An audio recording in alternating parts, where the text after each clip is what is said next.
Menyebut sajian legendaris dari Jawa Timur, nasi kerawu tentu menjadi salah satunya. Disebut juga dengan sego kerawu, sajian nasi pulen dibungkus daun pisang ini memang menawarkan kelezatan yang unik. Suiran daging sapi yang manis dilengkapi dengan sambal petis yang gurih, disempurnakan dengan taburan serundeng kering yang memperkaya tekstur sajian ini. Tapi tahukah Anda, nasi kerawu konon muncul dari sebuah sejarah kelam tentang peperangan antara Madura dan Gresik. Benarkah demikian? Selengkapnya dalam Secret Story mengungkap rahasia di balik cerita. Rasanya sih enak ya, gurih gitu Mbak. Dan khasnya di sini itu nasi kerawunya ada serundeng sama sambal terasi petisnya. Jadi dengan aku yang orang Jawa, jadi lidah aku tuh cocok banget sih makan nasi kerawu di sini, enak banget sih. Di situ ada daging suwirnya, ada parunya, ada sambal petisnya sih yang paling saya favorit ya, suka. Sebagai salah satu kuliner yang ditetapkan sebagai warisan budaya tak benda, kelezatan nasi kerawu memang tak perlu diragukan lagi. Dalam satu porsi nasi kerawu biasanya terdapat berbagai isian lauk dari suiran daging sampai potongan paru. Meski terlihat sederhana, perlu proses yang lumayan rumit untuk menciptakan kelezatan paripurna dari topping nasi kerawu. Untuk suiran daging biasanya diambil dari bagian paha yang kaya akan lemak dan kolagen. Unsur itulah yang membuat daging nantinya tidak hancur serta tetap juicy ketika telah diolah menjadi suiran. Selain itu, bagian paha yang biasa disebut sengkel memiliki serat yang besar sehingga bisa menghasilkan suiran yang panjang. Setelah melalui proses perebusan dan disuir, daging cukup diberi air lalu dimasak hingga kering. Minyak disiramkan untuk memberikan rasa gurih. Untuk aromanya juga tergantung masing-masing yang bumbuinnya gitu. Di Gresik pun itu beberapa orang jual kerawu rasanya beda-beda gitu. Karena punya ciri khas masing-masing. Bumbu yang sama juga diterapkan pada pengolahan paru. Cukup rempah wajib seperti kunyit, ketumbar, lengkuas, dan jahe dicampurkan pada rebusan paru. Biasanya pada nasi kerawu, penggorengan paru tidak terlalu kering layaknya pada masakan Padang. Teksturnya masih basah yang membuat rasa paru sangatlah lembut. Selain isian daging dan paru, identitas nasi kerawu juga terletak pada pemakaian serundeng.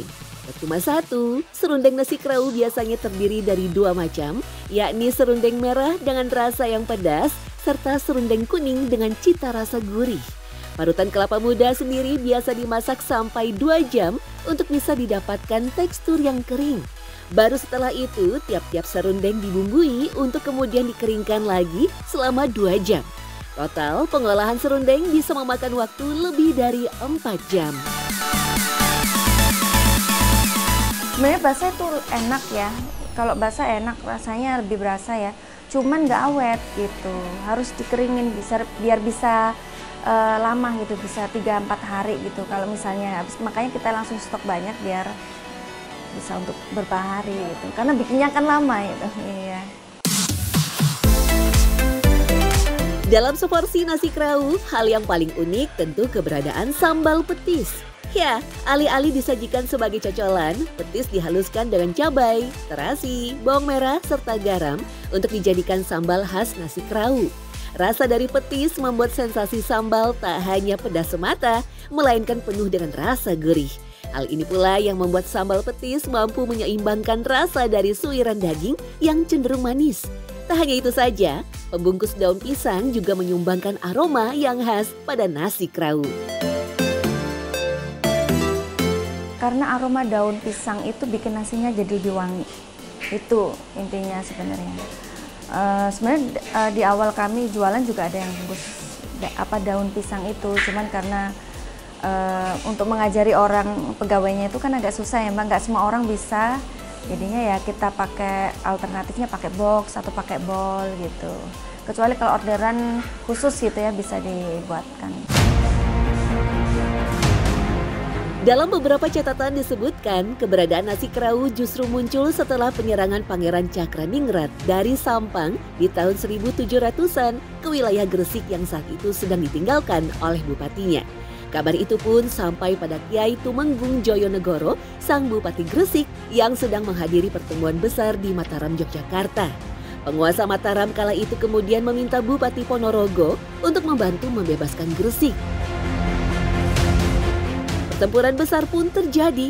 Pasukan Madura kala itu harus menerima kenyataan mereka dikalahkan pasukan gabungan Gresik Ponorogo yang juga dibantu oleh VOC. Perahu mereka dibakar dan sisa-sisa prajurit Madura menjadi tawanan perang dan dikumpulkan di sebuah dusun tawanan yang dikenal sebagai Dusun Maduran. Seiring berjalannya waktu, ketika Sarekat Islam yang dipimpin oleh Cokro Aminoto pada tahun 1913, status tawanan Madura itu pun diubah dan mulai diperbolehkan untuk bersosialisasi. Mereka banyak bekerja sebagai buruh di pesisir, sekaligus menjadi penjual nasi Madura atau sego Maduro. Cara makan mereka dengan menggunakan tangan atau dalam istilah setempat disebut krawukan, kemudian menjadi sebutan dari sajian tersebut. Untuk menyesuaikan lidah masyarakat Gresik, sego krawu pun mulai disajikan dengan beberapa lauk yang tak terlalu pedas. Dan yang paling membedakan itu, nasi krawu ini disajikan dengan 3 jenis serundeng atau poyah kelapa. Jadi kalau serundeng yang berwarna merah ini disebut krawu. Nah ini biasanya rasanya pedas. Kemudian ada yang serundeng berwarna kuning. Nah ini biasanya rasanya cenderung manis, disebutnya abon. Dan yang terakhir ini ada mangut. Nah mangut ini dari kelapa yang biasanya ditumbuk ya, bukan diparut. Kemudian ditambahkan kluwek. Nah kluwek ini bahan utama pada saat orang memasak rawon ya. Jadi buah kluwek namanya. Tak bisa dipungkiri, nasi campur Madura yang terdiri dari suiran ayam, paru goreng, taburan kacang dan serundeng serta sambal memang punya tampilan mirip dengan nasi krawu. Bahkan parunya pun digoreng tak terlalu kering, sementara untuk serundengnya juga disajikan dalam tekstur yang kering. Pemakaian daun pisang juga menjadi salah satu ciri khas nasi campur. Sebutan nasi campur ini memang merujuk pada beragamnya isian ataupun lauk yang melimpah pada sego Maduro. Itu disebut nasi campur Serpang. Nah Serpang ini memang nama daerah juga di daerah Bangkalan. Dan mereka seringkali memang menyajikan menggunakan ikan ya. Jadi jenis-jenis ikan atau bahan makanan laut, dan ikan ini biasanya mereka sebut dengan juko. Salah satu buktinya tentu keberadaan udang dan lauk cumi pada nasi campur. Yang menarik, jika di beberapa daerah cumi diolah setelah dibersihkan, cumi pada nasi campur Madura justru diolah bersama tinta hitam yang mirip dengan pengolahan cumi di daerah pantai utara Jawa. Cumi segar cukup direndam dengan air cuka untuk menghilangkan amis. Kemudian dihilangkan bagian seperti plastik, lalu ditumis dengan bumbu yang relatif sederhana. Cukup bawang merah, bawang putih, daun jeruk, dan juga asam. Tinta cumi sendiri berfungsi sebagai pengganti kuah pada tumisan cumi nasi Madura. Kalau pahit sih enggak ya, tapi rata-rata orang mengatakan itu gurih katanya. Jadi kalau memang ada beda kan, kalau dikeluarkan kadang-kadang kami juga mendapatkan cumi di pasar itu terkadang ada yang putih ya Mbak ya, sampai sama sekali tidak keluar tintanya, padahal di situ ada tinta hitamnya kan, cuma ya mungkin dari jenis perairan aja. Jadi kami di pasar memang sudah punya langganan ya. Memang kalau tidak ada ya lebih bagus kami tutup daripada kami harus merubah konsep dari warung kami. Masyarakat Madura terkenal sebagai perantau yang tersebar di berbagai wilayah, sehingga tak heran jika mereka membawa dan menyajikan hidangan khas Madura, termasuk nasi campur.